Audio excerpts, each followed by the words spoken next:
유쾌한 남자들의 시시콜콜 토크쇼 김프로쇼 지금 시작하겠습니다. 저는 김프로입니다.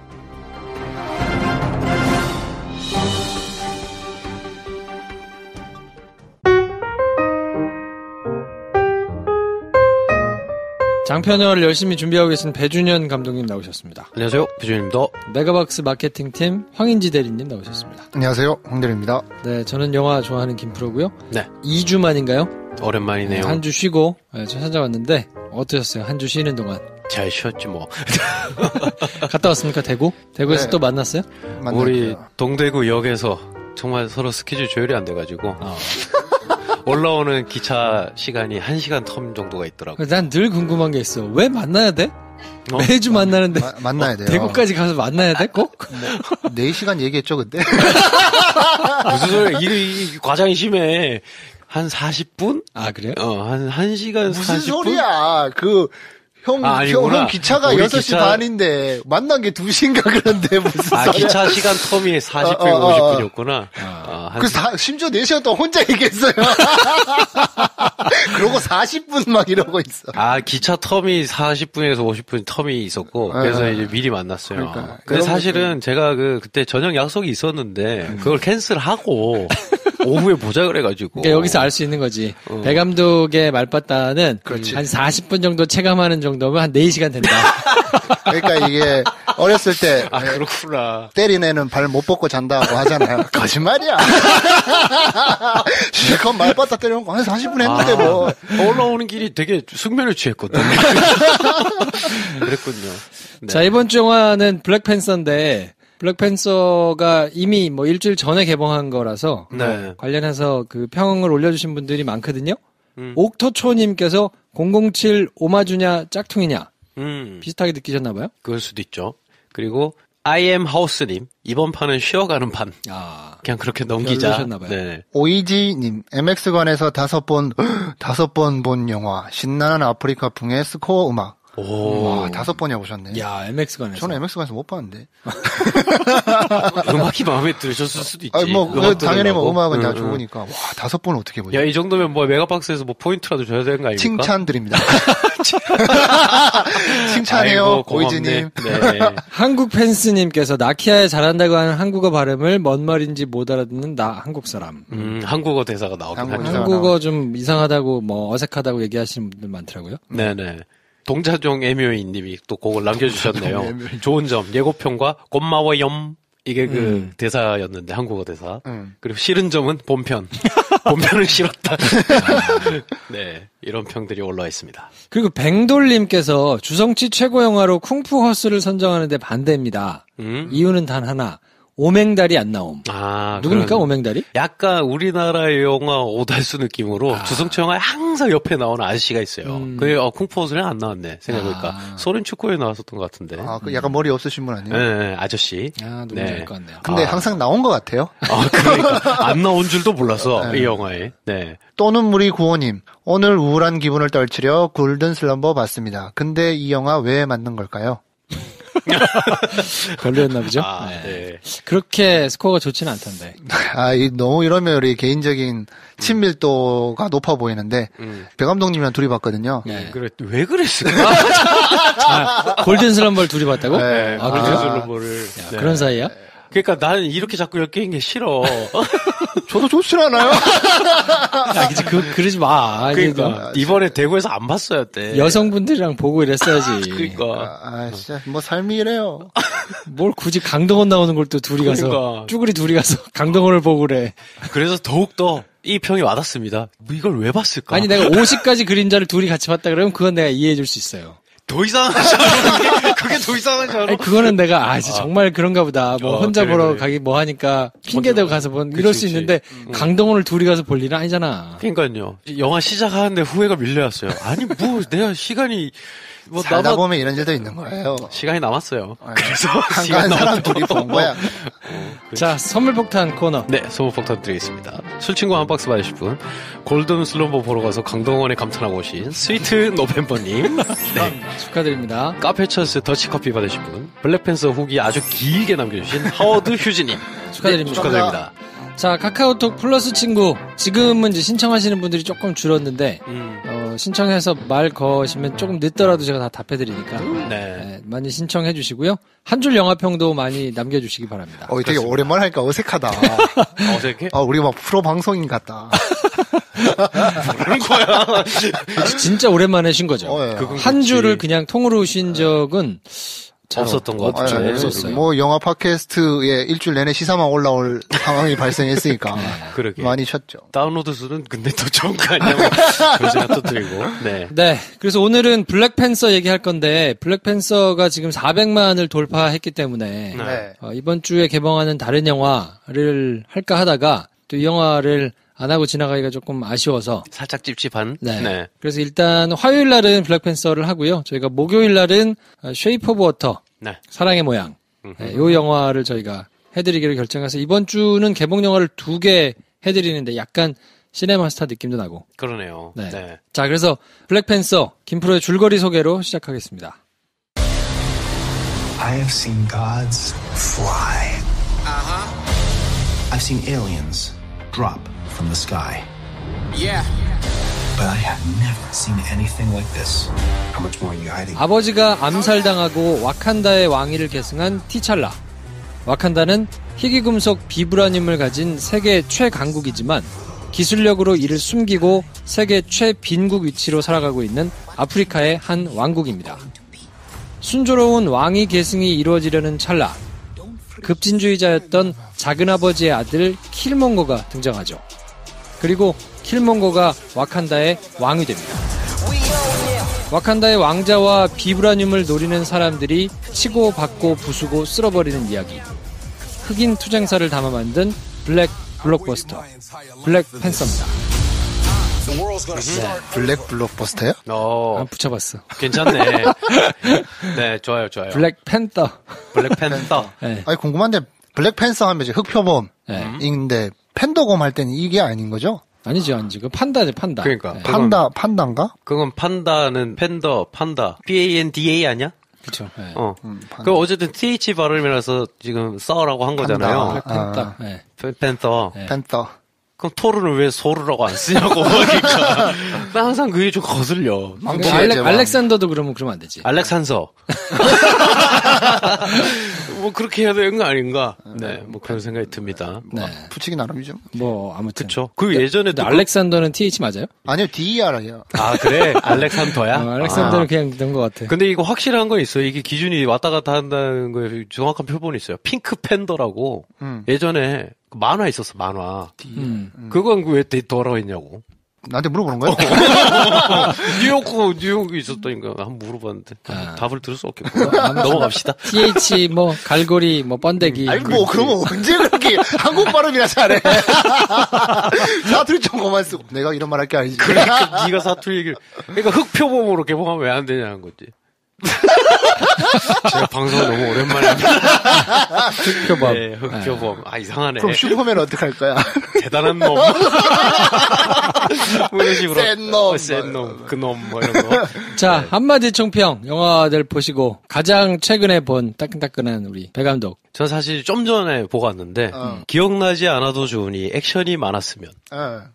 액션이 적었다는 얘기인 거죠? 그렇죠. 그래요. 설정은 좋은 것 같은데 왜 이렇게 마음에 안 와닿는지 모르겠다. 설정은 좋은데 연출은 잘 모르겠다. 뭐 이렇게 해야 되나? 하여튼 뭐 그런 느낌이었어요. 네. 저는 알아야 열광한다. 그러니까 이 영화를 굉장히 좋게 막 본 분들도 많이 있더라고요. 네. 이제 아무래도 역사적인 배경에 조금 관심이 있어서 그 흑인들의 인권 운동 뭐 이런 거에 관심이 조금 있으셨던 분들은 이거 굉장히 훌륭하다. 여기다 굉장히 잘 담아냈네. 뭐 이렇게 보시는 분들도 있고 전혀 그런 배경이 없으면 좀 밋밋하다. 뭐 어디선가 본 것 같다. 뭐 이렇게 얘기하시는 분들도 있고 그래서 네. 극명하게 갈리는 걸 보니까. 그렇죠. 근데 김프로님 얘기랑 황대일 얘기가 조금씩 다 맞는 얘기인 것 같다는 생각이 드는 게 내용이 또 엄청 많아요. 그래서 액션이 적었나라고 다시 돌이켜보면 액션이 적어서 그렇다기보다는 액션이 뭐가 많긴 한데 굉장히 인상적이지 않고 무엇을 위해서 저렇게 싸우는지 잘 설명이 안 돼서 그래서 기억이 남는 액션씬이 드물었다 이런 느낌이. 액션을 잘하기만 했어도 좀 이런 감상이 덜할 건데. 아 그래. 별로 아픈 것 같지도 않고 별로 센 것 같지도 않고 그래서 뭐 특수 능력이 손톱이야? 뭐 이런. 손톱이지. 그치. 수트가 너무 좋아. 그러니까 얘가 뭐가 잘난 것 같지 않고 갑자기 그때 놀랍더라. 얘의 특별한 능력을 보여주는 장면이 딱히 뭔가 있었던 것 같지는 않은데 사복 입고 있는데 부산 그 시장 지하에서 점프를 하는데 말도 안 되게 점프하더라고. 얘가 남들보다 뭔가 난 게 있긴 있구나. 그때 처음 생각을 그래, 그럼. 그 이제 보라색 거 마시면 뭐 그래지는 거 아니에요? 그치. 근데 사실 그거 말고는 뭔가 초인적인 능력이 드러나는 장면이 잘 없어요. 옷 안 입었을 때. 그래서 얘가 도대체 하는 게 뭘까? 그게 니처럼 생각할 거면 굳이 사복을 입고 한번 띄워주고. 그러니까. 그거 한번 보고 이해가 되더라. 얘가 뭔가 다르게 난놈이구나. 능력이 지금 있다. 뭐 그 정도? 그 정도? 야, 이 영화를 보고 우리가 이런 얘기를 하고 이게 지금 근데 마블 영화 중에서도 굉장히 순위권의 속도 아닙니까? 흥행이? 그렇죠. 지금 우리 400만 넘었고 일단 기본 정보를 한번 들어볼까요? 네. 기본 정보 들으면 뭐 나올 텐데. 딱히 기본 정보 답변할 게 없는데 벌써 한 개 써먹은 것 같아요. 내가 깜짝 놀랐네. 좀 말할 것도 없는데. 얘기해봐. 네, 블랙팬서 기본 정보입니다. 2월 14일 날 발렌타인데이 설 연휴 전날 개봉했습니다. 135분이고 12세 관람가입니다. 야, 이 암만 마블 영화지만 설 연휴 때 사람이 많이 볼까? 가족 영화 많이 보는 시즌이 아닌가? 했는데 많이 봤죠. 연출은 라이언 쿠글러 연출입니다. 출연진은 체드윅 보스만, 마이클 B 조던, 루피타뇽, 다나이 구리라, 마틴 프리먼이 출연을 합니다. 그래서 출연진의 뭐 90몇 %가 흑인이라 그러더라고요. 참 약간 독보적인 그런 영화고 최대 1620개 스크린을 한국에서 배정을 받아가지고 오늘 녹음하고 있는 날짜 기준으로 424만 관객을 동원했습니다. 제작비가 2억 불, 약 한 2천억 원. 2천억 원 정도 된 엄청난 제작비를 넣었는데 수익이 현재까지 520억 불, 한국 돈으로 5,300억 원. 엄청난 수익을 거두고 있습니다. 사실 뭐 마블 영화는 뭐 다 잘 되니까. 5억 불 아니고요? 5억 불. 5억 불. 그치. 5억 불. 520억 불이면 예리한데? 와칸다 예산 정도 될 것 같은데, 520억 불. 와칸다 교통비 정도 되겠지, 뭐. 무슨 또 예산. 하여튼 5,300억 원 정도 벌었는데, 뭐, 마블 영화는 다 잘 되니까 이 정도 보통 되잖아 하기에는 허들이 좀 있잖아요. 일반적이지 않은. 흑인들이 거의 전면에 다 나오는 영화라는 세팅. 요즘 마블 영화답지 않게 같이 출연하는 다른 슈퍼히어로가 잘 없어요. 없죠. 네, 마틴 프리먼을 슈퍼히어로라고 할 수도 없고, 거기 또 뭐 한 명 더 있긴 하지만, 다른 슈퍼히어로들을 좀 몇몇 더 등장시켜가지고 좀 기본적으로 가져가는 모수가 있었는데, 굉장히 독립적인 프로젝트로 진행된 까닭에 흥행을 할 수 있을까라고 했으나, 뭐, 정말 마블이 대단하다라는 생각이 들 정도로 흥행을 했습니다. 맨 마지막에 버키 나온 거 말고는 쿠키 영상이 2개 있습니다. 2개 있어요. 2개 있어요? 네. 아, 못 봤어요? 못 봤어요. 네, 두 번째로 당연히 전 2개일 줄 알고 끝까지 기다렸지. 난 바빠서 그냥 누군가 봤겠지 하고 나왔는데 그랬구나. 굳이 볼 생각은 없고. 첫 번째 쿠키는 봤어요? 난 못 봤어요. 그래요? 쿠키를 아예 못 봤어요? 네. 첫 번째 건 봤어. 뭐였어? 그건 얘기하면 안 되는구나. 지금 얘기 뭐 해도 되긴 한데. 오늘은 2부가 없어요. 아, 그래. 오늘은 2부가 임순애 감독이 오시기 때문에. 그치. 네. 그래도 뭔가 텀은 줘야 되지 않습니까? 그래. 지금부터는 삐삐삐 경고하고. 어쨌든 그 쿠키가 2개 있으니까. 챙겨보시면 맨 마지막 쿠키에서는 버키가 나옵니다. 버키. 버키가 나와요. 윈터 솔저가 나오죠. 네. 이거 되게 재밌던 지점이 영화가 시작하자마자 먼저 극장 리더 필름. 제가 만든 거. 메가스 탁탁탁탁 하고 나서 바로 영화가 시작하더라고. 이게 뭐야? 그럼 메가박스가 만든 것 같은 느낌인데. 그런 느낌이야? 괜찮다 이렇게 보고 있는데 그러고 나서 이제 마블 리더 필름이 쫙 나오는데 마블 리더 필름은 진짜 가면 갈수록 더 웅장해지는 것 같아요. 막 뿌듯해. 와, 뭔가 진짜 엄청난 스튜디오구나라는 느낌을 충분히 주는 것만큼 앞에 조금 전사가 나온 다음에 한참 나오고 난 다음에 리더 필름이 나오더라고. 그만큼 자신 있다는 거지. 우리 누군지 알잖아, 니네. 약간 이런 느낌. 머리 다 알고 왔잖아. 그래서 전사를 먼저 쭉 이야기해버리고. 저는 영화 2번 봤거든요. 첫 번째 영화 봤을 때는 잤어? 시원하게 잤어. 중간에 막 간혹 깨긴 했는데 너무 시원하게 자가지고 야 이거 다시 봐야 되겠다 해서 다시 봤는데 일부러 두 번째는 스크린 X에서 봤거든요. 이 영화는 죄송합니다만 MX에서 5번 보신 분 스크린 X 가서 보세요. 그게 더 이거는 효과적이다? 스크린 X로 봐야 돼요. 왜냐면 제가 첫 번째 영화를 봤을 때 이상하게 CG가 조금 어설프다는 느낌이 자꾸 드는 거예요. 우주선 날아가고 뭐 어디 들어가고 막 이럴 때 좀 어설픈 거야.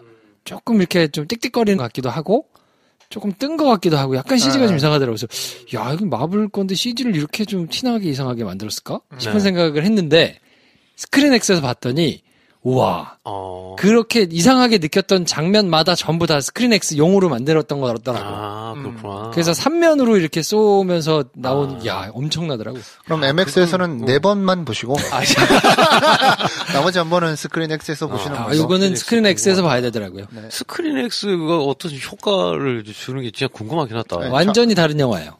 완전히 다른. 그리고 아까 이제 모자랐다 그랬잖아요. 액션이 모자랐다고 네. 커버가 될 거예요. 그럴 수도 있겠네요. 그 막 완전 장중한 막 이런 스케일을. 그러니까 화면이 뭔가 되게 좀 좁아서 깝깝한 느낌이 드는 장면들이 그쵸. 좀 있었거든요. 네. 그런 뒤쪽에 네. 전부 다 스크린X 용으로 만들어놨어요. 그렇구나. 네. 훌륭하더라고. 여러분 다시 보십시오. 다시 스크린X로. 네, MX에서 4번 보시고 더 이상의 재미를 원한다 그러면 스크린X로 가시면 되겠습니다. 네. 자, 그래서 감독의 전작을 한번 살펴봐야 될 텐데 전작이 많진 않아요. 2개 정도 있던데 라이언 쿠글러? 네, 라이언 쿠글러. 86년생입니다. 굉장히 어립니다. 이 영화 전에 장편이 딱 2개 있었어요. 2개. 하나가 오스카 그랜트의 어떤 하루라는 영화고 2013년 그리고 2년 뒤에 2015년에 크리드라는 영화를 찍고 그다음에 이제 3년 뒤 블랙팬서가 이제 개봉했는데 이런 감독한테 맡기는 마블의 패기가 진짜 대단하다. 근데 그러면 요 2 영화가 뭐냐? 2013년 오스카 그랜트의 어떤 하루라는 영화는 선댄스 영화제 대상, 실화의 힘, 네.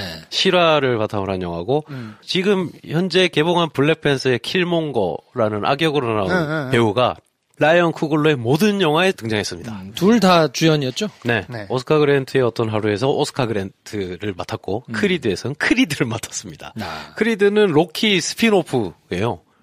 영화 로키. 그렇구나. 그래서 로키 실베스타 스텔론이 같이 나오고, 크리드를 코치하는 실베스타 스텔론의 이야기거든요. 블랙팬서가 지금 대성공을 거두고 블랙팬서 2편도 당연히 이 라이언 쿠글러 감독이 이제 맡을 것으로 확실시 되고 있는 가운데 이미 크리드 2는 제작에 들어갔다. 그래서 영혼의 단짝이 되고 있다. 마이클 B 조던과. 몸이 진짜 좋던데요. 되게 예쁜 몸이더라. 타고난 몸. 근데 이름도 마이클 조던이야. 마이클 B 조던.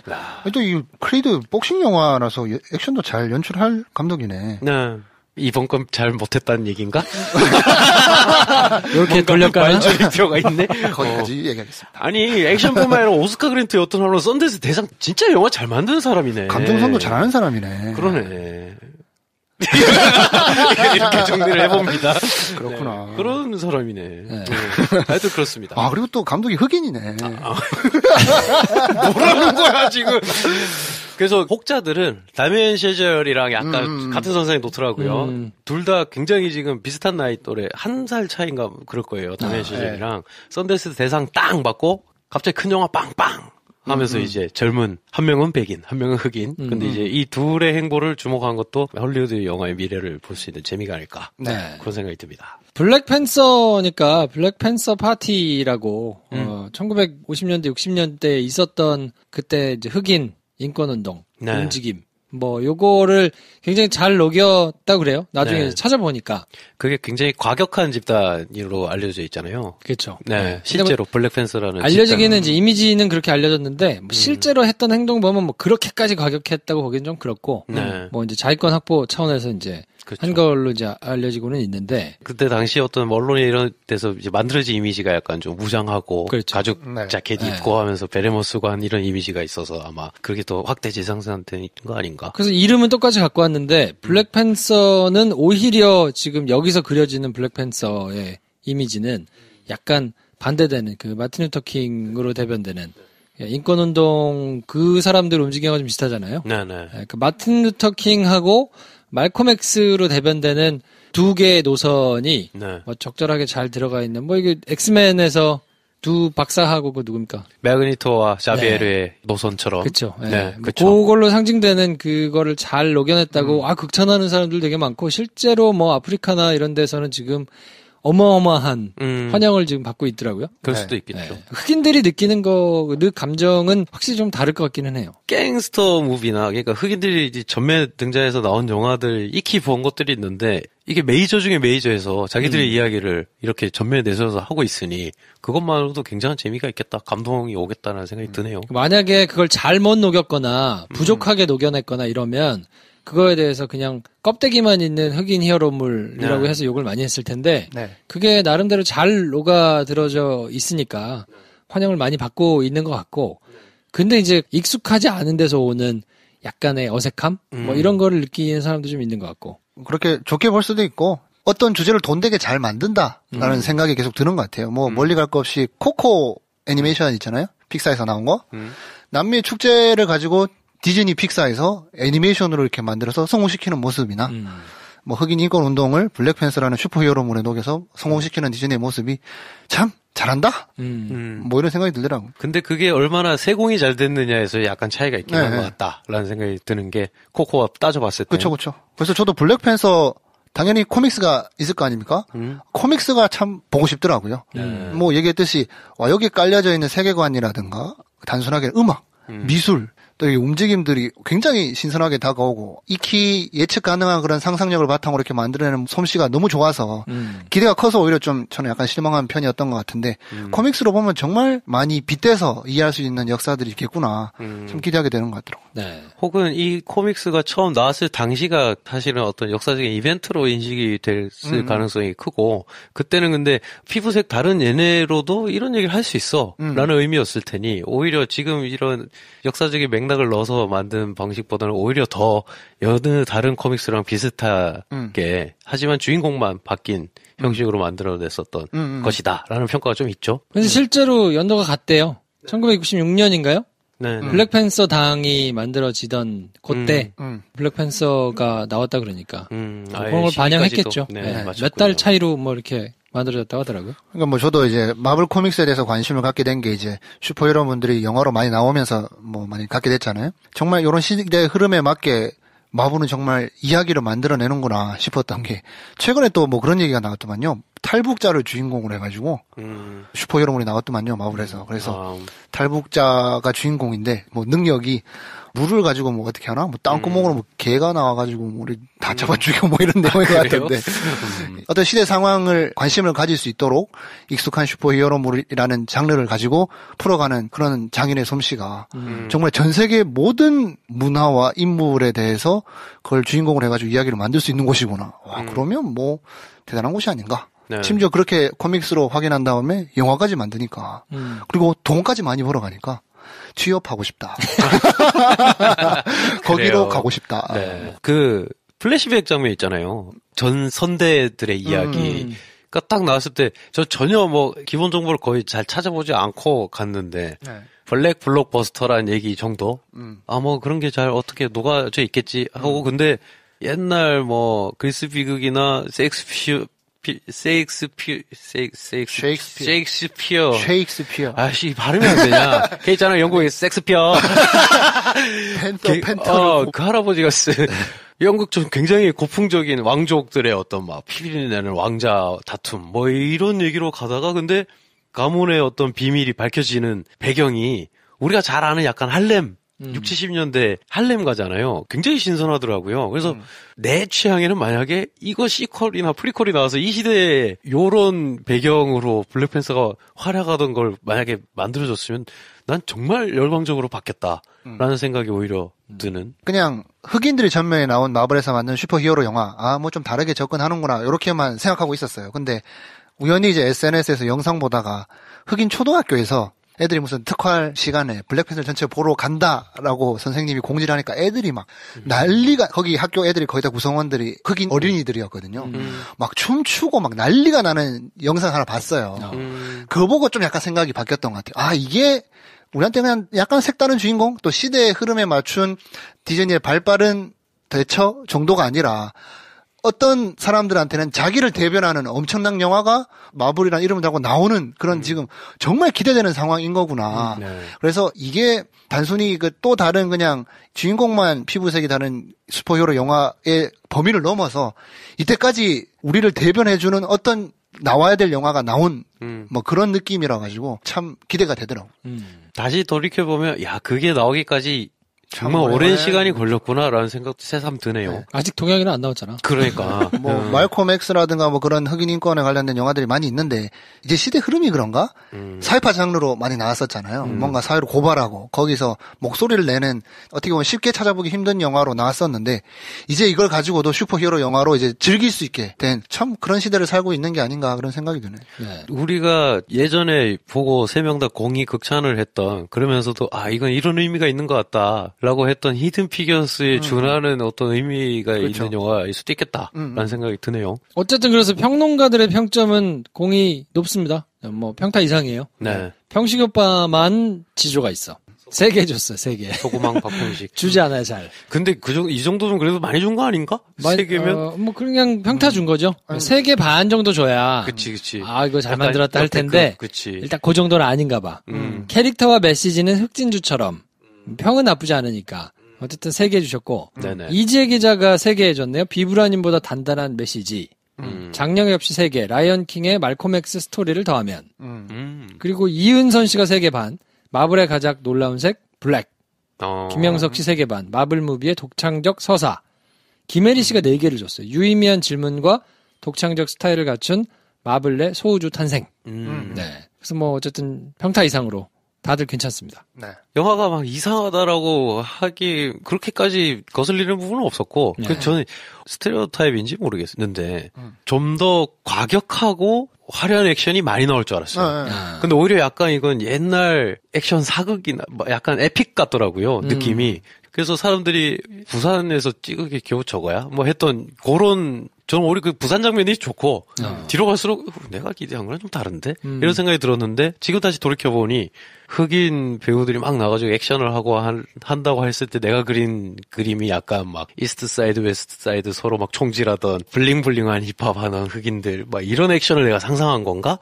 그래서 그거랑 너무 많이 달라서 실망을 한 건가? 이런 생각도 지금 다시 드네요. 저도 뭐 비슷한 선입견이 있었던 것 같은데 흑인들이 나와서 이제 슈퍼히어로 영화를 한다고 하니까 초인적인 피지컬을 기대했던 것 같아요. 손으로 주고 받는다 하더라도 야 이건 정말 막 아크로바틱에 말이 안 된다라는 걸 기대했나 봐요. 근데 여기 나오는 주인공들은 기존에 봐왔던 그냥 마블에서 해왔던 그 정도 액션을 하긴 했거든. 좀 아쉬운 게 있다면 그래서 얘의 개성을 더 살려줄 수 있는 특별한 능력은 뭔가 했을 때 좀 그게 좀 약하게 나온 것 같지. 얘는 옷을 잘 만들어 뭐 이렇게 될 수는 없잖아. 네. 코스튬이 좀 남달라 뭐 이럴 수는 없잖아. 내 선입견이 그랬기 때문에 좀 아쉬운 게 있었던 거지 뭐 할 건 다 한 거 아닌가. 근데 여기에 대한 평가는 이제 개인의 취향에 따라서 갈리는 것 같고. 네. 네. 자 그럼 뭐 흥행이야 계속 지금 400만 넘어가지고 쭉쭉 가고 있으니까. 네. 흥행을 점쳐보는 거는 큰 의미가 없을 것 같아서 네. 어떤 분들한테 추천을 아직 안 보신 분들 계시다면. 네. 얼굴 아는데 누군지 약간 긴가민가하는데 나 아는 사람이야 라는 흑인 배우가 웬만하면 다 나온다. 젊은 흑인 배우들이. 거기다가 나이 많은 포레스트 휘터거 같은 배우도. 마블 영화에서 제가 포레스트 휘터거가 그런 역할을 한 걸 볼 거라고는 상상도 하지 못했었거든요.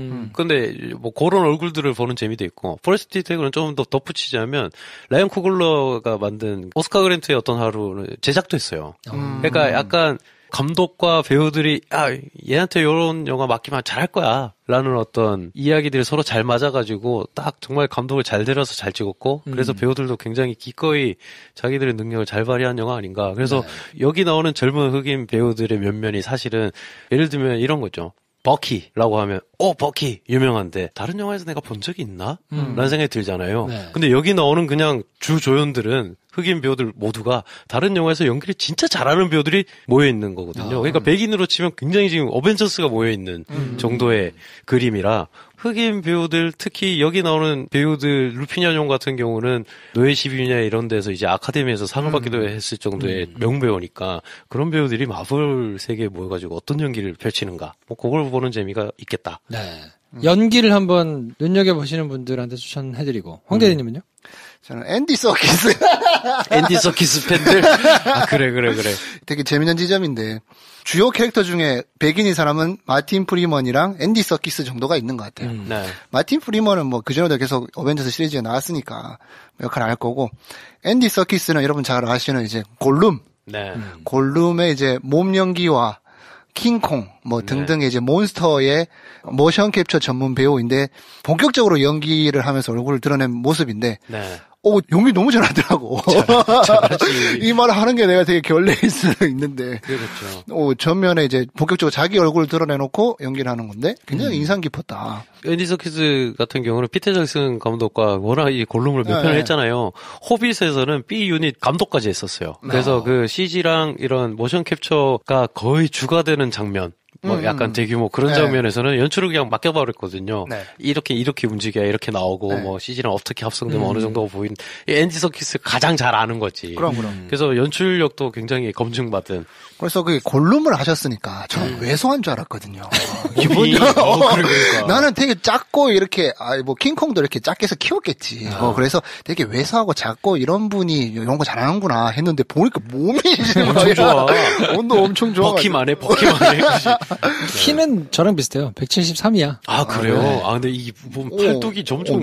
이 갑바가 엄청 두껍더라고. 아이, 뭐, 이건 때문에 운동을 하는 거니까. 네, 그래서, 골룸이 어떻게 이번에 역할을 했나, 관심있게 보실 분들은, 한번 보시라. 네, 저는 공색하게. 마블 팬들은 이미 다 보셨을 테니까, 마블 거를 그래도 챙겨보시는 분들 중에서, 뭔가 좀 연결고리가 있지 않을까. 전혀 없으니까. 네, 그거를 참고하고 보시면 좋겠다. 블랙팬서의 그냥 전사를 예습 정도 하고 그 다음 시리즈들을 보려면 연결되는 것보다는 따로 그냥 있는 이야기니까 그걸 참고하셔서 한번 가보시면 좋지 않을까. 그렇겠네요. 이제 근래 찾아보기 힘든 마블에서 전작품을 안 보고 봐도 되는 그러네요. 네, 그런 작품으로서의 의미가 있지 않을까. 그만큼 야심찬 작품이기도 하고. 여기 사실은 한 장면 나오지만 잊을 수 없는 연기를 해주신 한국계 배우분이 한 분 계세요. 부산 아줌마. 그분이 여기 나오는 다른 모든 배우들보다 가장 유명한 얼굴일 거예요.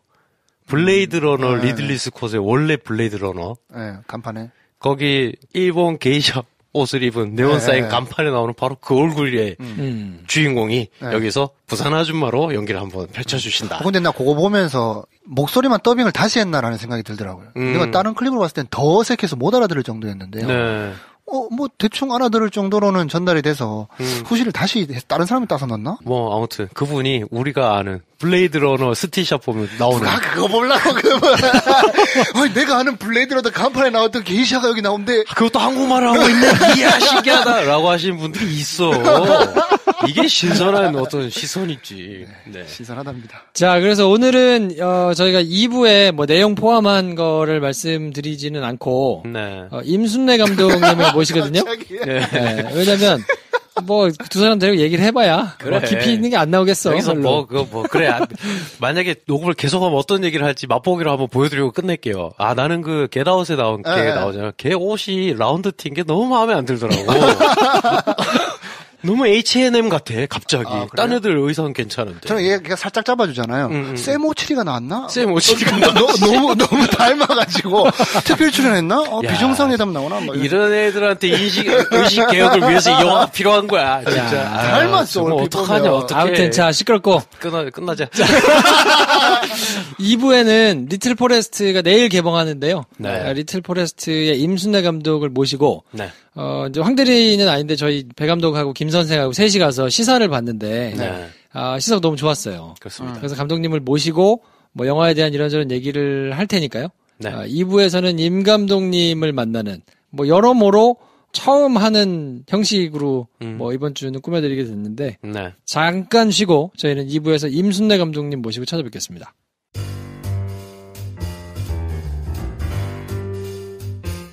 네, 오늘은 특별한 손님을 모셨는데요. 리틀 포레스트 임순례 감독님 모셨습니다. 어서 오십시오. 네, 안녕하세요. 안녕하세요. 감독님. 환영합니다. 네. 우리가 이런 분을 모시는 날이 오네요. 그러니까요. 네, 저희가 배우분들은 뭐 몇 분 모셨었는데 감독님은 처음인 것 같아요. 물론 이제 장편 데뷔하기 전 감독님들은 있지만 우리 손태경 감독도 있긴 했지. 그렇지. 연배가 있으신 감독님. 작품이 여러 개인 감독님. 여러 개. 여자 감독님 아니에요 혹시? 네, 그래서 임순례 감독님 모시고 오늘 리틀 포레스트 얘기를 조금 해볼 텐데 저희는 시사회에 참석해서 이제 영화들을 봤고 그 전에 임 감독님의 작품을 기다리고 계셨던 팬들이 계실 거기 때문에 짧게 인사 말씀을 좀 먼저 해주십시오. 네, 저는 사실 공백을 인지하지 못했는데 많은 분들이 4년 만에 컴백이라고 그렇게 말씀을 하시더라고요. 제보자가 2014년에 개봉을 했으니까 뭐 횟수로 3년 반 만에 이제 또 새 영화를 선보이게 됐습니다. 다작을 매년 하시는 스타일이 또 아니시니까 그 3년 반 동안에 리틀 포레스트 당연히 준비하셨겠지만 뭐 어떻게 지내세요? 실은 제보자 끝나고 중국 영화 하나 제안을 받았었어요. 그래서 중국이라는 나라가 상당히 흥미롭기도 하고 그래서 다른 나라에서 다른 언어로 영화를 찍어보는 것도 하나의 도전일 수도 있고 재밌을 수도 있을 것 같아서 해봅시다 하고 진행을 했었는데 사드 때문은 아니고 그쪽의 준비 부실로 인해서 조금 이제 한 1, 2년 정도 시간을 흘려보냈고 그 다음에 이제 뭐 리틀 포레스트 말고 이제 그 다음 영화들 또 준비하는 게 한 2편 정도 있어요. 그래서 그 작품들 또 미리 좀 준비하면서 하니까 또 시간은 금방 가더라고요. 다음 영화 준비하시는 거는 언제쯤 보세요? 아마 올해 안으로 크랭크인을 할 수 있을 것 같아요. 그러면 다음번 개봉 때도 나오시는 걸로. 그 이야기를 하기 위해서. 그렇죠. 1997년에 새 친구로 장편 데뷔를 하셨죠? 96년. 6년. 네. 96년이죠. 제가 97년에 입학을 해가지고. 아니, 제가 갔을 때 굉장히 화제가 돼서 이 영화를 돌려보는 게 약간 유행 비슷했거든요. 그래서 저는 이제 97년으로 기억을 하는데 그 이후로 11개 작품을 하시고 이번 리틀 포레스트가 12번째 작품입니다. 네, 장편으로는 이제 이게 8번째 작품이에요. 네. 제가 뭐 제작한 작품도 있고, 뭐 PD한 것도 있고, 그래서 아마 그런 것까지 다 카운트를 하신 것 같은데. 자, 그래서 리틀 포레스트 어떤 작품일까 궁금하실 분들이 계실 텐데 아주 개괄적으로 설명을 드리면 이제 3명의 아주 젊은 친구들이 나오고 그 중에서 주인공인 테리 씨가 일상에 굉장히 지쳐가지고 고향 집으로 내려와서 사계절을 겪으면서 힐링을 하는 뭐 이런 이야기가 되겠는데 원작이 있죠? 네. 원작이 일본 영화 2편으로 1편, 2편으로 나온 영화를 제가 접했었는데 그게 원작 책도 있었던 거 같고. 원래 그 영화 전에 만화가 원작이에요. 만화가가 귀농을 한 거예요. 그래서 자기 그 시골 생활을 만화로 그렸고 10년 후에 이제 영화 감독이 우연하게 그 만화를 보고 만들어야 되겠다 싶어서 만화를 기반으로 2편의 영화를 만든 거죠. 네. 그리고 그게 이제 이번에 다시 윤수영 감독님이 국내판으로 리메이크를 하신 거군요. 네. 이 영화를 리메이크해야 되겠다 생각을 하셨던 특별한 계기나 이런 게 있을까요? 실은 제가 한 건 아니고요. 애초에는 제보자를 제작한 수박 영화사의 이제 신범수 대표라고 있는데 제보자 개봉하고 제보자 관련해서는 아니고 개인적으로 좀 뭔가 힘든 일이 있었대요. 그래서 그냥 우연히 개봉되는 영화들을 좀 잘 챙겨보시는 편이니까 그 일본 영화를 우연히 극장에 들어가서 보게 되고 엄청나게 본인이 힐링을 받았대요. 그래서 이제 저한테 제안이 왔었고 저는 사실 개봉 당시에 못 봤어요, 영화를. 그리고 이제 이 제안을 받고 나서 이제 영화를 찾아보게 된 거죠. 그래서 본인이 힐링 받은 거를 한국 관객에게도 좀 하고 싶은데 제가 이제 원래 굉장히 자연 친화적이고 이렇게 그 양평에서 살거든요. 그래서 뭐 큰 동사는 아니지만 뭐 텃밭 농사도 하고 워낙 그 자연에 관심이 많으니까 감독님하고 어울릴 것 같으니까 한번 해보자 그래서 사실 제가 연출 제의를 받아들인 거는 그 힐링 영화를 만들어야 되겠다 꼭 이런 거보다는 지금도 그렇지만 한국 영화가 제작비가 엄청 계속 커지고 있잖아요. 웬만하면 예전에 100억 하면 하던 게 지금은 막 거의 200억을 향해서 달려가고 있고 그래서 정말 규모가 커지고 예산이 커지는 것만이 능사인가. 그리고 너무 이제 버짓이 커지다 보니까 아무래도 좀 자극적인 그 이야기들을 할 수밖에 없고 자꾸 이제 자극만 강해지는 그런 흐름 속에서 작고 좀 소소하고 좀 담백하지만 또 관객들에게 다른 형태의 어떤 영화가 주는 느낌들을 줄 수 있을 것 같다. 그래서 같이 해봅시다. 그래서 시작이 된 거예요. 제작비는 그러면 어느 정도나 들었을까요? 마케팅비 빼고 그냥 저희가 순제라고 하죠. 15억으로 알고 있어요. 야, 15억이면 정말 4계절을 담았는데. 그러니까요. 네. 계절당 4억씩. 겨울엔 난방비가 좀 드니까 여름에서 조금 빼고. 여름에 봄 여름에서 약간 5천씩 빼가지고. 그렇죠. 크랭크인, 크랭크업이라고 보통 얘기하잖아요. 근데 그거를 이제 4계절을 해야 되니까 4번을 하셨는데 회차를 보니까 47회차에 끊으셨더라고요. 그러면 보통은 뭐 한 50회에서 100회 사이로 이렇게 찍는데 굉장히 효율적으로 찍으신 거잖아요. 그렇죠. 계절마다 표준 계약이 있어가지고 저희가 뭐 한 시즌당 15일에서 3주 한 그 사이 안에 이제 다 끝내야 되니까 정말 딱 필요한 것만 찍자. 그러니까 많이 찍어서 뭐 할 수 있으면 좋겠지만 뭐 저희한테 주어진 시간이라는 게 어차피 한정적이니까 보통 한 시즌당 한 11회에서 12회차 정도 찍었거든요. 네. 그러니까 그 안에서 이제 최대한 효율적으로. 그래서 시나리오나 아니면은 콘티에서도 되게 정교하게 우리가 안 쓸 것 같으면서도 찍는 경우가 많잖아요. 네. 나중에 편집에 붙여놓고 보자 이런 건데 네. 저희는 이제 최대한 그런 거 정말 누가 봐도 안 쓸 것 같은 거는 찍지 말자.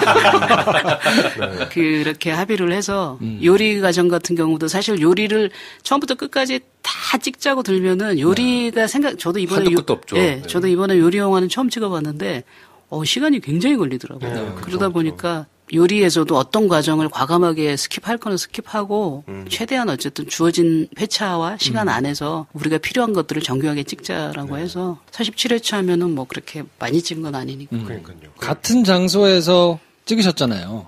어느 계절이 제일 힘드시던가요? 압도적으로 겨울이요. 저희가 왜 힘들었냐면 물론 뭐 추위도 힘들었지만 눈을 밟으면 안 돼서 눈을 보호해야 되니까 그 정문에 김태리 씨가 뭐 눈 치우고 하는 이런 거기가 현관인데 글로 못 다니고 저 집 뒤로 돌아가면은 돌담 뒤에 사다리를 걸쳐놓고 사다리를 넘어 다녔어요. 근데 그 집안에 화장실이 없어서 만약에 찍다가 추우니까 또 더 다들 화장실을 자주 가고 싶어 하잖아요. 네네. 그래서 만약에 찍다가 화장실을 가고 싶다? 그러면은 사다리를 넘어서 마을회관까지 걸어갔다가 다시 사다리를 넘어서 눈은 한번 밟으면 난리 나고. 야, 진짜 힘들어. 누가 밟았어? 네. 그 눈 어떡할 거야? 저는 그 보면서 그 생각했어요. 영화를 보시면 알겠지만 배추 딸 때, 야 저거 틀리면 어떡하지?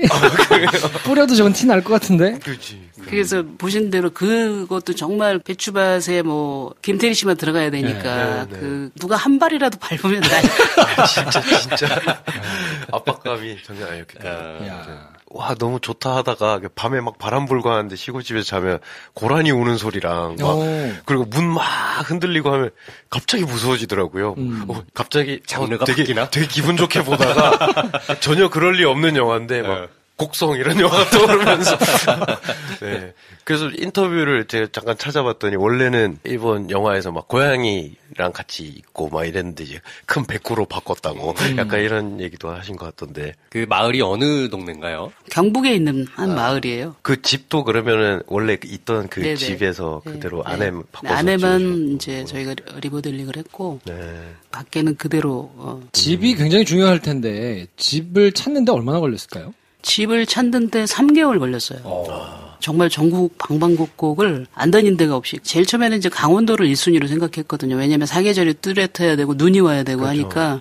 근데 이제 강원도를 한번 순례를 하니까 금방 포기가 됐어요. 왜냐하면 어쨌든 마을의 전경이나 풍경도 중요한데 강원도가 경치가 좋은 데는 다 뭐 전원주택이 들어와 있거나 뭐 펜션 다 그렇죠, 그렇게 돼 있고 그다음에 이제 강원도가 이제 뭐 산이 깊고 물이 깊고 이런 건 있는데 뭐 예를 들어서 논이라든지 과실이라든지 뭐 이런 것들이 아주 다양하진 않더라고요. 다채롭진 못하죠. 그래서 조금 남쪽으로 내려가 보자 그래가지고 전라도도 뒤지고 충청도 다 뒤지고 근데 정말 집에 어떤 미학도 있으면서 이야기도 있을 것 같고 그런 집이 사실 거의 없었어요. 그래서 거의 포기하고 새로 지을까 이런 생각하셨을 것 같은데. 빈터에다가 그러면 세트를 지어야 되나?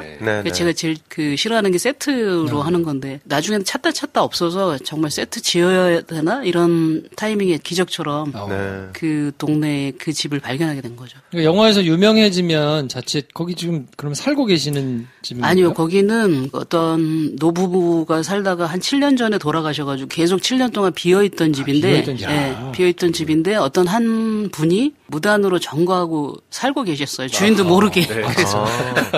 그래서 저희가 그분이 주인인 줄 알고 섭외를 하려 했더니 막상 주인은 다른 분이고 그래서 주인하고 섭외를 해서 리모델링을 했고 그분은 이제 저희가 그러면 영화 찍을 1년 동안 어디 그 주변에 딴 데 집을 얻어드리겠다고 했더니 거부하시고 본가로 들어가셨어요. 돌려보내. 가출하신 것 같아요. 아, 그렇구나. 굉장히 영화적인데요. 집을 찾아주셨네. 테리 씨 같은 건데. 그러니까 집에 돌아가셨네, 고향으로. 그분은 기분이 이상하겠다. 영화 보면. 영화 보면 그러게. 저기 내 집인데. 집 위치랑 집 생긴 모양이라 이게 저렇게 생각하고 짓지 않는 한 어떻게 맞아요. 저런 집이 있지 싶었거든요. 돌담 저는 그 집 딱 보면서 약간 철을 놓쳐서 제일 제가 영화 찍으면서 이제 아쉬웠던 게 그 지붕 뒤로 이렇게 나무가 세 그루가 그게 감나무예요. 그래서 저희가 헌팅 갔을 때는 거기에 감들이 주렁주렁 달려 있어요. 너무 이쁜데. 근데 이제 저희가 말씀드린 대로 3주 안에 찍어야 되는데 감으로부터 시작하면은 이제 추수, 들판이나 뭐 사과나 뭐 산수유 밤 이런 거하고 좀 때가 안 맞아서 할 수 없이 이제 감나무를 포기한 건데 처음에 갔을 때 감이 딱 있고 되게 오래된 마당이 있고 그다음에 돌담. 네네. 그 우리 영화에서 나오는 본체 말고 옆에 있는 나무로 된 되게 오래된 채들이 주는 그러니까 시간이 주는 아우라가 있고 또 집이 되게 정갈해요 일단. 네, 그래가지고 어떤 분들은 이거 세트지 아니에요 막 이렇게 하는데 하여튼 저희 딱 맞는 집을 잘 찾은 것 같아요. 말씀하시는 거 모르고 보면 당연히 세트일 거라고 생각했을 것 같아요. 저희도 보고 어떻게 저런 위치에 저런 집을 생각대로 만들었지? 왜 이런 생각까지 했었는데. 15억인데 세트를 질 수도 없어요. 그러니까요. 생각해보면 그게 말이 안 되는 건데. 15억이. 예. 감독님 말씀을 듣고 다시 돌이켜보니까 정말 필요한 것이 120% 그냥 화면에 다 나온 것 같아서 정말 깜짝 놀라게 되네요. 그 집이 심지어 다른 집들이랑 따닥따닥 붙어 있는 것도 아니고 네, 마을 맞아요. 어귀에 그냥 혼자 이렇게 딱 맞아요. 떨어져 있잖아요. 길 바로 옆에. 그래서 촬영할 때 뭐 조명을 켜거나 아니면 저희들끼리 좀 소음을 내거나 그래도 아무 방해가 안 되는 딱 그런 위치였어요. 각 이제 사계절을 담아야 되니까 굉장히 시각적으로 예쁘거든요. 풍광도 예쁘고. 그 시각적으로 그래서 보시는 분들이 야, 신경을 되게 많이 썼겠다 하는 생각은 하는데 감독님은 또 유독 소리에 굉장히 이 신경을 많이 쓰셨다고 하는데 요거는 얘기해주지 않으면 잘 캐치를 못할 수도 있으니까요. 네. 사실 뭐 유진열 씨도 나오고 진기주 씨도 나오지만 사실 이 영화는 어떻게 보면은 이제 김태리 씨가 거의 처음부터 끝까지 이렇게 이끌고 가는 영화잖아요. 그러다 보니까 다소 이제 좀 지루할 수도 있고 그래서 이제 제가 처음부터 생각을 한 게 그리고 이제 김태리 씨가 뭐 요리를 만들거나 먹는 장면이 되게 많잖아요. 그래서 요리를 만들 때 그 요리가 내는 소리, 그다음에 먹을 때 소리, 자연에서 나오는 뭐 새소리가 됐던 뭐 물소리가 됐던 뭐 그런 소리들이 굉장히 이 영화의 단조로움을 좀 피해줄 수 있는 그런 요소라고 생각을 해서 이제 처음부터 사운드하고 이제 제 다른 영화 보셔서 알겠지만 사실 이렇게 영상미라고 해야 되나 이쁘게 찍는 거에 별로 좀 관심이 없었던 편이었는데 이 영화는 이제 처음부터 일단 이 영화는 다른 요소들이 단조로우니까 시각적으로 이쁘게 가야 되겠다라는 생각을 했고 제가 이렇게 약간 관객들에게 사실 우리가 뭐 한국의 자연, 한국의 시골이라는 게 관광지를 가거나 아니면은 저희가 농담처럼 얘기한 게 있는데 우리는 시골에 할머니, 할아버지가 계셔도 시골에 겨울하고 여름밖에 모른다. 왜냐면은 겨울방학, 여름방학밖에 안 가기 때문에 봄방학, 가을방학에 간 적이 없기 때문에 그래서 한국의 사계를 관광지가 아닌 사계를 사실 우리가 특히 젊은 사람들 잘 모르지 않냐. 그래서 물론 뭐 영화적으로 아름답게 표현된 것도 있지만 사실 이렇게 자세히 들여다보면은 한국의 자연이 되게 아름답거든요. 그래서 유명한 관광지가 아니어도 이렇게 아름다운 자연이 있고 조금만 이렇게 관심을 갖고 이렇게 보면은 예쁜 것들이 많이 있으니까 그런 것들을 좀 관객들한테 보여주고 싶었어요. 풍광을 담으시는 데 있어서 가장 좀 애착이 간다 그럴까요? 가장 신경 썼다 그럴까요? 뭐 이런 거 하나만 좀 짚어주시면. 각각 계절이 갖고 있는 어떤 색감이라고 해야 되나? 네. 좀 그런 게 가을의 황금들판, 감나무가 주고 있는 무슨 색이라고 해야 되나? 선홍빛 치기도 하면서도 약간 더 뭐 놀이끼리 하기도 하고 그런. 네. 난 감색이라고 불렀어. 감색이죠, 감색. 예쁜 감색. 네. 그런 뭐 색깔 시간감 계산 못한 게 있는데 사실 저희가 산수유를 되게 예쁘게 찍어서 산수유 잼까지 있었는데 그런 산수유의 빨간 뭐 색깔 그다음에 봄에 그 산수유 꽃이거든요. 김태리 씨가 자전거 타고 그런 뭐 봄의 연두빛 그다음에 뭐 여름에 아주 짙은 초록색 가을에 아주 다양한 그런 뭐 밤색, 감색, 뭐 황금색 이런 것들이 계절마다 겨울이 주는 어떤 색감. 그래서 제일 신경 쓴 건 사실 색감이었어요. 음식에서 나오는 색감도 그렇지만 자연이 주는 색감을 좀 보여드리고 싶었죠. 네. 자전거 타고 이제 오갈 때마다 계절이 시작되면 부감으로 항공샷처럼 찍을 때 저는 깜짝 놀란 게, 야, 이거는 돈을 바른다고 나올 수 없는 스펙타클이네? 이런 생각을 되게 오랜만에 했어요. 오, 이런 걸 화면으로 보다니. 이런 생각이 들었는데, 거기 아무것도 없고 그냥 벼밖에 없잖아. 근데 너무 멋있는 거예요, 이게. 이게 뭐, 돈 들인다고 되나, 이게. 저기서 저때 찍어야 나오는 건데. 그런 걸 되게 오랜만에 겪은. 저는 그 생각했어요. 데뷔를 새 친구로 하셨으니까. 우연찮게 이번 것도 이제 새 친구의 얘기잖아요. 네. 기술이 발전한 게 참 다행이다 생각 들었던 게, 드론으로 쫙 이렇게 찍잖아. 그래. 옛날에 97년에 그거 찍으려고 치면 돈 많이 들잖아. 그렇죠, 그렇죠. 그거 헬기를 띄울 거야? 뭐 할 거야? 어떡할 거야? 야, 이게 정말 드론이 있는 게 얼마나 다행인가 하는 생각이 들면서 갑자기. 이거를 그냥 만약에 크랭크로 담거나 뭐 그냥 멀찌감치 써 담았으면 이 느낌이 안 났을 텐데. 그러게요. 네, 싶은 생각이 드니까 네. 야, 참 다행이다 싶기도 하면서 풍광이 주는 느낌을 다 받을 수 있어가지고 너무 좋았던 것 같아요. 네. 그걸 뭘 한다고 그게 나오는 게 아니니까. 그리고 심지어 눈도 스태프들이 사다리 타고 다니면서 안 밟고 있으니까 그게 나오는 거잖아요. 노력과 자연의 힘. 이렇게. 음식 얘기를 우리가 안 할 수 없는데, 네. 야, 이거 뭐, 작품 전체를 관통하는 게 음식이라, 네. 옆에서 그렇게 침을 흘리더만요, 다들. 그러니까.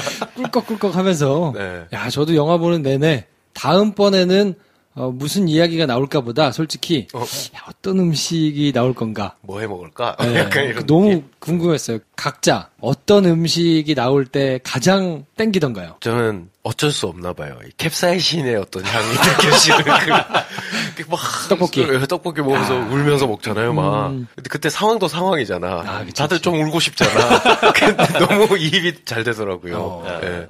밤에 그렇게 진짜 매운 거 진짜 친한 애들이랑 먹으면서 욕하면서 먹고 싶을 때 있잖아요. 그 딱 그게 느껴져서 좋았습니다. 김 선생은 다 좋았는데 지금 그 얘기를 듣고 퍼뜩 뭐가 좋았지 생각해 보니까 저는 김태리 씨가 처음 그날 왔던 밤에 만들었던 그 배춧국. 전 그게 좋았어요. 제일 저 혼자 네. 해먹던. 배춧국.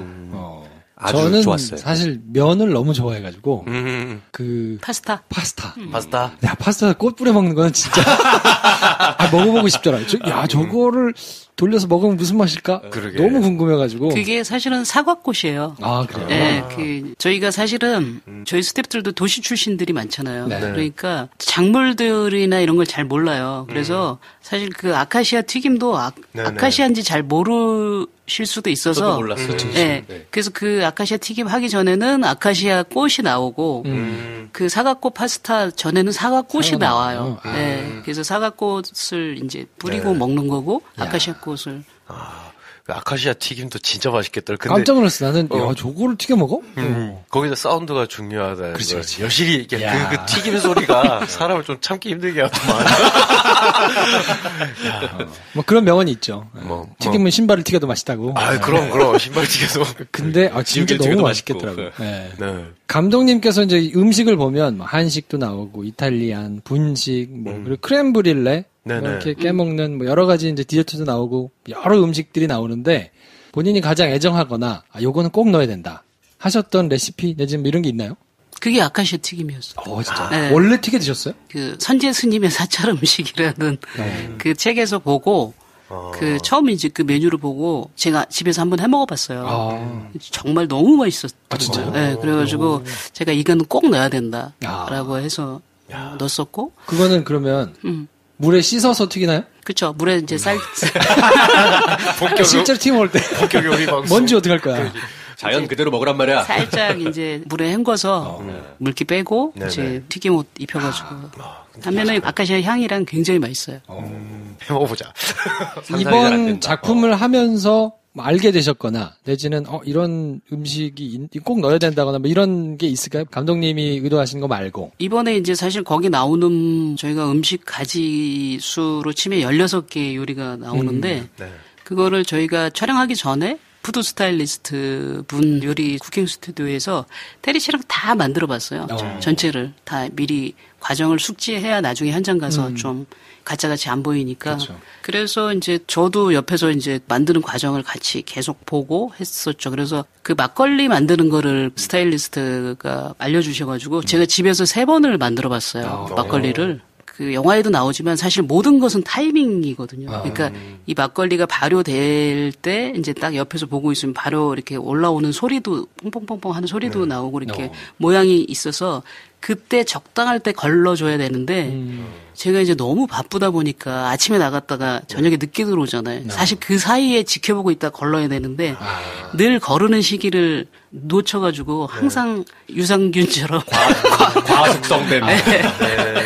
그래서 뭐 저희 스태프들한테 좀 먹어봐 그래도 다들 너무 시다고. 그래서 나중에 좀 시간이 있을 때 제대로 한번 만들어 보려고.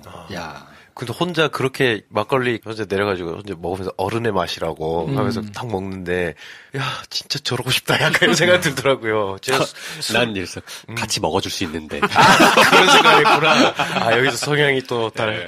저 술을 그렇게 즐기진 않는데도 야 저렇게 혼자서 저렇게 내려 먹으면 술 먹겠다. 주당 되겠다. 약간 이런 생각이. 김태리 씨하고 류준열 씨 또 새로운 얼굴이 진기주 씨가 있는데 일단 세 분 캐스팅 얘기를 안 들어볼 수 없으니까 진기주 씨는 저희가 처음 나온 얼굴이어서 따로 한번 얘기를 하기로 하고 김태리, 류준열 씨는 어떻게 캐스팅이 됐어요? 처음에 이제 이 시나리오 나왔을 때 뭐 누가 보더라도 이거는 여주인공이 제일 중요한 영화잖아요. 그래서 그러면 우리나라에서 20대 중에 제가 생각한 가장 중요한 요소는 일단 자연스러움 그리고 건강함. 뭔가 시골에서 그래도 농사를 하려면 그래도 어느 정도 이렇게 피지컬한 뭐 안정성도 있어야 되고 그래서 그 두 요소를 봤는데 김태리 씨는 그 당시에 제가 캐스팅을 결정할 때는 아가씨라는 작품 하나밖에 없었지만 아가씨라는 영화 말고 밖에서 이제 김태리 씨 뭐 시상식이나 뭐 다른 데서 이렇게 인터뷰한 거나 이렇게 보면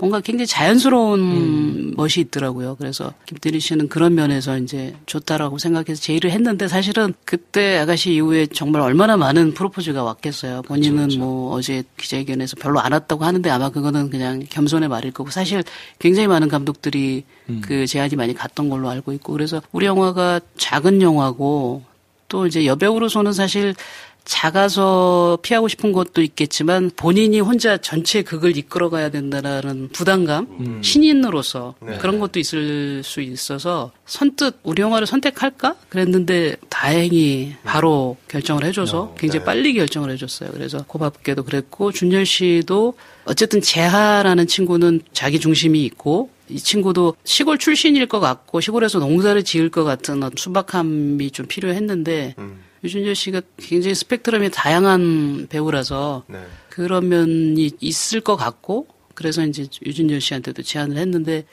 준열 씨 입장에서는 여배우가 이끌어가는데 자기가 약간 분량도 적고 그 여배우를 빛나게 해주는 어떻게 생각하면 보조 역할이라고 생각할 수도 있는데 운이 좋게도 선택을 해줬고 제일 이제 어려운 게 사실은 은숙 역할을 맡은 친구였는데 김태리와 유준열 씨가 어느 정도 레벨이 올라와 있는 상태에서 그 정도 레벨의 친구 역할을 할 만한 또 인지도가 있는 배우는 찾기가 쉽지 않잖아요. 그러니까 어쩔 수 없이 이제 신인에서 찾아야 되는데 신인이면서 김태리 씨하고 시너지를 낼 수 있고 뭔가 케미를 낼 수 있는 걸 찾기가 굉장히 어려웠어요. 그래서 은숙 역할이 제일 힘들었는데 거의 마지막 순간까지 보고 또 보고 인터뷰도 많이 하고 주로 신인들 중에서 그랬는데 진기주 씨는 영화판에는 거의 안 알려져 있는 그 예를 들어서 저희가 보통 그러면 독립영화 쪽에서 좀 인지도가 있거나 이제 좀 장편을 했던 친구들을 많이 뭐 비슷한 캐릭터를 하셨거나 그렇죠.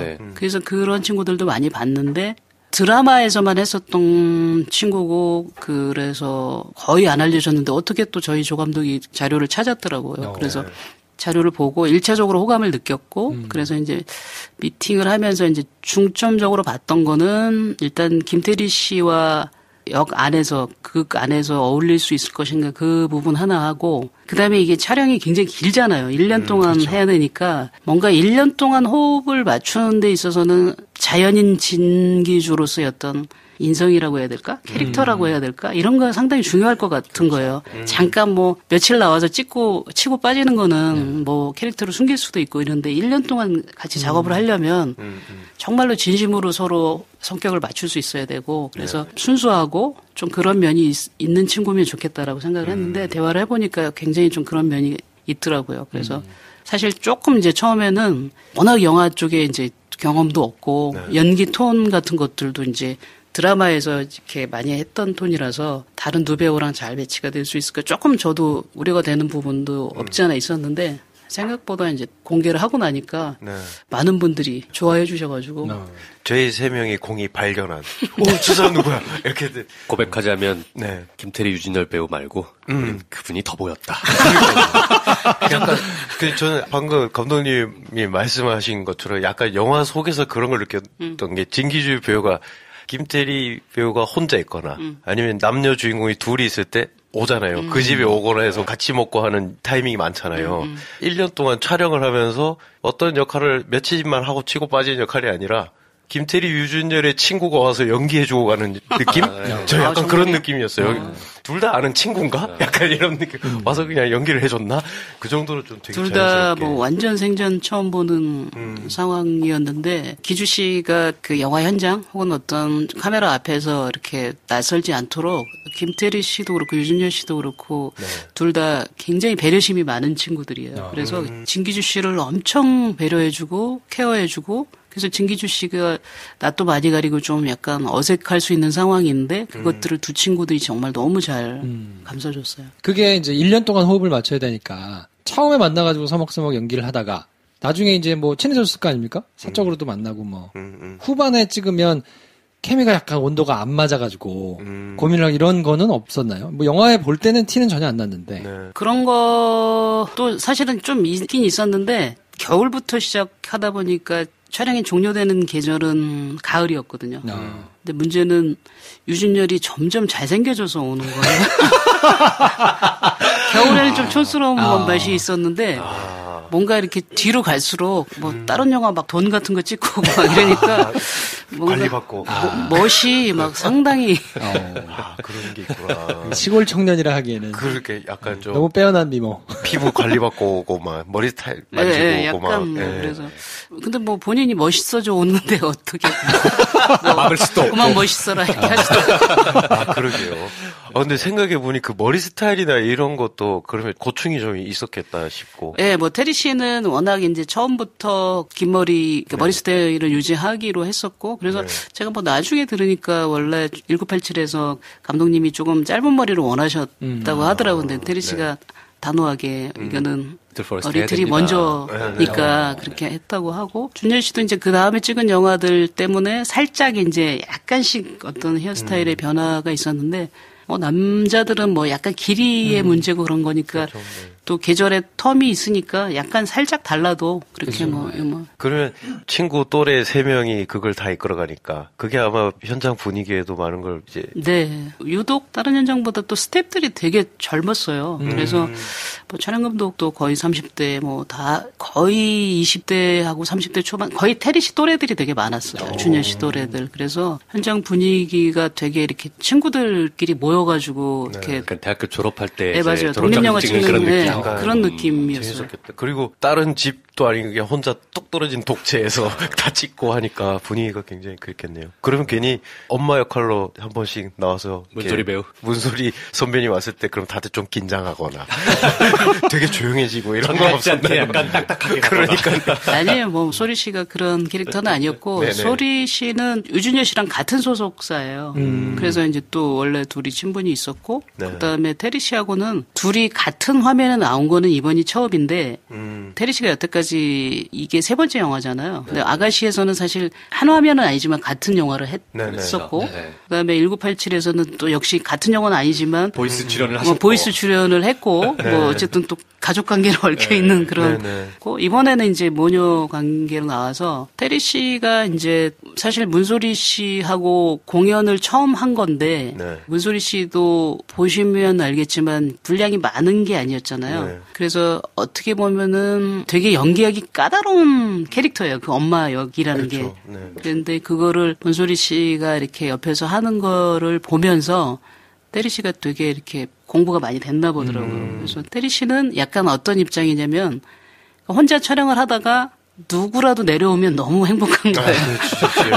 왜 외롭다가 친구 온 것 같아. 괜히 혼자 계속 찍다가 준재 씨 내려오거나 뭐 기주 씨 내려오거나 문소리 씨 내려오거나 뭐 누구라도 내려오면 진짜 그렇게 버선발로 막 그 테리 씨 표정이 달라져요. 오늘 누구 온대 몇 시에 온대 막 해서 진짜 마션 찍는 기분이에요? 그러니까 혼자 그 구출되기를 기다리는 그런 게 느껴지기도 한 게 혼자 이렇게 고상하게 자기 삶의 어떤 이런 걸 돌아보는 것 같은 순간에 조금 있다가 친구들 오면 바로 그냥 떡볶이 먹고 수반 벌리고 하는 게 아직 영화 안 보신 분들이 많으실 테니까 들으시는 분들 중에 쉽게 이해하실 게 말씀드리려면 삼시세끼라는 예능 프로랑 상당히 정서나 비슷해요. 근데 삼시세끼도 메인 캐릭터들이 계속 자기들끼리 농사 짓고 밥 먹고 할 때는 굉장히 기운이 없거든요.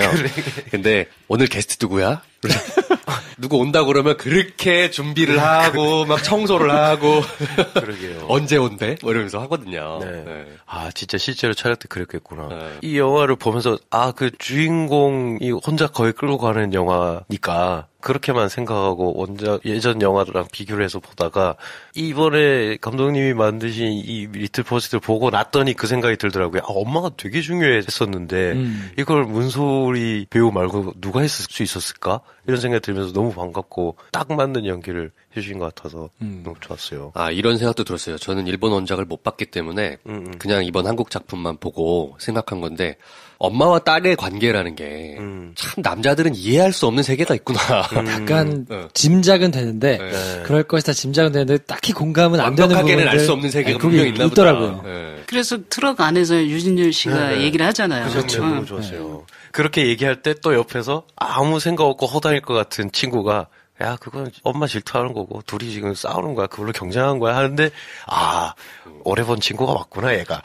라는 생각도 들고. 실제로 근데 딸과 엄마의 관계가 그런가요? 저희 집에는 뭐 딸이 없어가지고. 다 아들뿐이라. 아들. 저도 딸이지만 저희 모녀 관계는 전혀 안 그런데. 케이스구나. 근데 아마 말씀하신 대로 엄마와 딸 사이에는 그들만 알 수 있는 또 여자들만 알 수 있는 독특한 관계가 있는 것 같고요. 또 반대로 아버지와 아들 사이에 또 그런 게 있다라고 저는 생각이 돼요. 또 여자들이 잘 이해하지 못하는. 왜냐하면 리틀 포레스트를 이해하는데 되게 중요한 코드잖아요. 엄마와 딸의 관계 속에서 묘하게 대립하기도 하고 또 묘하게 동질감을 느끼기도 하면서 다시 자기 인생을 살면서 서로 인생의 동반자처럼 생각하는 그런 느낌이 되게 중요한 모티브인데 난 정말 남자라서 한계가 있다 이해하기에. 누구한테 해설을 들어야 되나 이런 생각 많이 했어요. 같이 보시는 분한테 해설 들으면 되지. 한 번 더 봐야겠군요. 그렇죠. 네. 엄마가 얘기하는 표현 중에 그런 게 있거든요. 그 흙냄새, 바람과 햇볕 뭐 요거를 얘기를 하는 게 있는데 이거는 아무래도 이제 전원생활도 하시고 자연을 중요하게 또 생각을 하시는 입장이니까 뭔가 남다른 메시지가 좀 들어 있을 것 같다는 느낌이 좀 들었는데 어떻습니까? 예, 뭐 그거는 아무래도 제 생각이 많이 들어있는 그런 나레이션인데요. 사실 자연이라는 거는 불변의 어떤 진리 같아요, 저는. 인간이 자연을 망치기 때문에 지금 뭐 이상기후나 뭐 이런 게 생기지만 그 밖에 어떤 자연이 수십억 년 동안 유지하고 있는 어떤 원칙은 전혀 변하지 않고 그대로 있거든요. 그래서 사람이 무언가 불변하는 어떤 것에 이렇게 중심을 두고 결국 농부라는 게 그런 것 같아요. 그래서 이제 유진열 씨가 농사는 그런 것이다라고 얘기를 하는 건데 그래서 그 우리가 절대적인 믿음을 둘 수 있는 어떤 존재가 있다라면 그게 이제 이 영화에선 자연인데 사람이 좀 흔들리고 불안해하고 이런 부분이 적지 않을까. 그래서 이제 혜원이가 그 전에 시골에 살았지만 사실 그런 것들을 아직 어리고 하니까 잘 못 느끼고 살았지만 나중에라도 도시에 가서라도 그런 부분이 환기가 되고 기억이 되면 그 자연을 믿고 진리와 섭리를 믿고 가면은 좀 안정된 세계를 구축할 수 있을 것이다. 이제 그런 의미인 거죠. 이거 역시도 일본 작품 원작을 못 봤기 때문에 또 드리는 질문인데 마지막에 문소리 배우의 입을 통해서 그 얘기가 나오잖아요. 나는 너를 이 땅에 뿌리 내리게 하기 위해서 그 시간 동안을 같이 있어 왔던 거다. 그게 감독님의 어떤 생각이 녹여진 대사인가요? 아니면 원래 원작도 세계관이 그런가요? 그거는 제 생각이 좀 정리가 된 거예요. 네. 엄마가 저희가 영화를 보면 도시 사람 같잖아요. 도시에서 오신 완벽한 도시 사람이죠. 네, 도시 사람인데 그래서 동네 할머니가 풀 뽑으라고 타박해도 토마토 먹으면서. 정말 너무 좋더라고요. 진짜. 네. 그리고 시골 안에서도 도시스러운 패턴을 유지하면서 살잖아요. 뭐 요리. 주방은 너무 모던해. 네. 인테리어도 그렇고. 네. 그러면 남편이 죽었는데 굳이 왜 도시로 돌아가지 않을까라고 했을 때 제 나름대로 어떤 근거가 필요했던 거죠. 그래서 엄마가 그 시골에서 살아보니 자연이 주는 어떤 위안이라든지 자연에 주는 힘이라는 걸 엄마는 이미 경험을 했고 네. 그래서 혜원에게 그런 걸 주고 싶었을 것 같다. 그래서 혜원이 그걸 충분히 경험했을 나이까지는 내가 같이 옆에 있어주고 이제 충분히 자립할 수 있을 때 나는 또 나의 삶을 찾아 떠난다. 뭐 이런 네네. 설정인 거죠. 불변하는 것에 대해서 이야기를 할 때 보통은 자연을 전면에 내세우는 영화가 흔치는 않으니까. 근데 이 영화에서 그 불변의 어떤 가치가 엄마가 아닌 게 전 너무 좋았거든요. 그거 너무 좋았지. 네. 네. 엄마도 떠났고 너도 네가 길 가야 되는데 이거 우리가 기댈 때는 엄마로서 유일한 딸에게 기대는 것도 아니고 딸도 유일한 엄마에게 기대는 것도 아니고 서로가 서로의 레시피를 되게 쿨하게 공유하면서 자신의 방식, 네, 자기의 방식으로 살아가게 하는 게 결국 그냥 땅이다 이렇게 얘기하는 게 굉장히 지금 필요한 이야기 아니었나. 뭐 이런 대사도 있지 않았던가요? 나도 결국 여기에 작물이다. 동물을 굉장히 아끼고 동물 애호가로 유명하시거든요. 아직도 대표신가요? 네네. 동물 보호시민단체 카라. 대표로 계시거든요. 네. 그래서 벌레 던질 때 모포 깔았다고. 벌레까지 생각하시는. 야, 네. 그렇구나. 아무튼 그런 애정이 그 영화 전반에 뚝뚝 묻어나거든요. 네. 작은 컷 하나하나에 다 그런 것들이 담겨 있어서 전 영화를 보는 내내 되게 큰 힐링이 된다. 치유가 된다라는 생각이 들었는데 아마 보시는 분들도 저랑 시사를 같이 보시는 분들 반응이 거의 비슷하더라고요. 네. 비 올 때 뱉고 이렇게 집에 넣어주고 할 때, 야, 나 같으면 좀 춥고 무서워서, 야, 들어가! 하고 다시 집에 들어갈 것 같은데, 자기는 비를 맞으면서 이렇게 가서 이렇게 넣어주고 할 때, 나는 안 키워봐서 모르는 건가? 저렇게까지 해야 되나? 약간 그런 마음이 느껴지긴 하더라. 누군가 너를 그렇게 케어해야 돼. 그래, 나를 케어해줘야 돼. 네가 뭘 키워? 내가 짖어야 돼. 이런 건가? 네. 감독님 영화를 쭉 보면, 박원상 배우가 계속 나와요. 그래요? 그것도 특별 출연으로. 맞네. 이번에도 특별 출연인가요? 배달부로 나오죠. 네네. 네. 원상 씨가 이제 저하고 새 친구를 같이 했어요. 사실은 뭐 많은 분들이 와이키키에서 기억을 하는데 사실 새 친구에서 주인공인 무소속을 군대에서 때리는 고참으로 나와요. 그래서 저하고 처음 인연을 맺었고 그러고 이제 와이키키 하면서 원상 씨가 저한테 얘기를 했어요. 감독님, 저는 앞으로 감독님이 하시는 모든 영화에 한 장면이라도 나오고 싶습니다. 이렇게 얘기를 했어요. 그래서 제가 중간에 중국 영화 준비한다 그랬었잖아요. 네. 그래서 원상 씨가 저 중국어 배워야 돼요. 대단한 우리네요. 그다음에 고양이 키스라는 제가 단편을 하나 미안해 고마워해. 거기는 정말 줄 역이 없더라고요. 그래서 못 줬어요. 그랬더니 뭐 되게 서운해하더라고요. 나 고양이도 할 수 있는데 막 이러면서. 그래서 이번에는 이제 딱 시나리오가 나오자마자 저는 항상 시나리오 쓰면 이제 이번에 원상 씨랑 어떤 걸 같이 할 수 있을까를 항상 고민을 하는데 그래서 이제 워낙 역이 없잖아요. 그래서 이건 뭐 우체부는 당연히 박원상이다. 그래서 이제 했는데 그 우체부 대사가 되게 간단한 대사지만 박원상이 아니면 소화할 수 없는 그 맛이 있어요. 제가 이제 제보자 하면서 이제 그 전부터 제가 이경영 씨랑 친구예요. 나이가 동갑이어서 제보자 하면서 이제 더 가까워졌는데 이경영 씨가 나는 뭐 리틀에서 할 거 없어 그러더라고요. 전혀 없다고. 그 우체부는 그러면 원상 씨도 잘 아니까 이경영 씨가 그러면은 원상이가 봄 여름만 하고 가을 겨울 우체부 내가 하면 안 돼.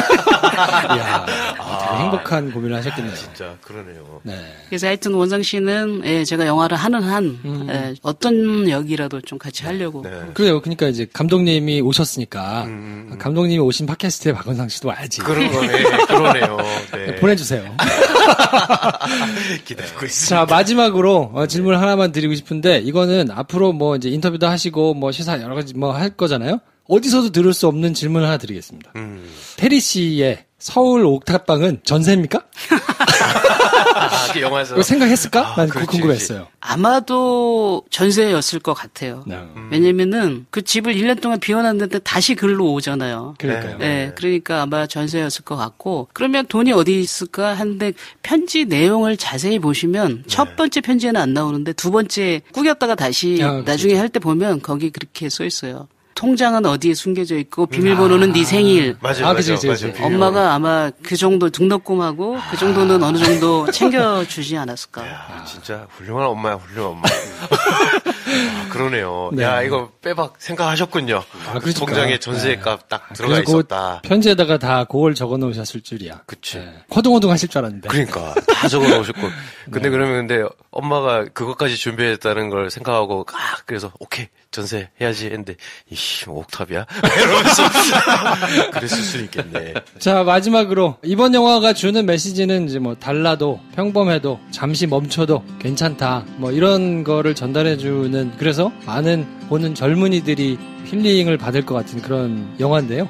청취자분들에게 마지막으로 영화도 많이 봐달라고 말씀하시고 뭐 한 말씀 좀 해주시면 어떻습니까? 2월 28일이 사실은 개학 바로 직전이기도 하고 이제 봄을 맞는 딱 그런 시점인 것 같아요. 그래서 이런 영화 보시면서 좀 이렇게 새롭게 봄을 준비하고 이게 뭐 새로운 회사든 학교든 뭔가 새로운 그 일이든 저 영화 보시고 시작하시면 좀 훨씬 더 마음 편하게 그 하실 수 있을 것 같아요. 네. 다음 영화 때는 또 오시기로 하시는 걸로.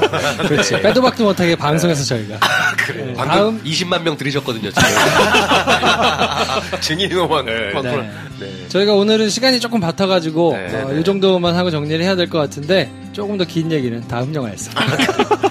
그리고 못다한 얘기는 우리 박원상 씨에게 듣도록 하겠습니다. 알겠습니다. 중간에 영화 홍보 스케줄 끝내시고 편하게 한번 오세요. 저희가 맛있는 거 한번 드릴게요. 네. 자, 아무튼 오늘 어려운 걸음 해주셔서 감사드리고 영화 좋으니까 많이들 너무 보셨으면 좋습니다, 좋겠고요. 네, 하여튼 여러 번 연차 관람도 해주셨으면 좋겠습니다. 자, 오늘 나오셔서 감사드리고 저희는 다음 시간에 또 다른 주제 가지고 찾아뵙겠습니다. 다음 시간에 뵙겠습니다. 고맙습니다. 네, 감사합니다. 감사합니다.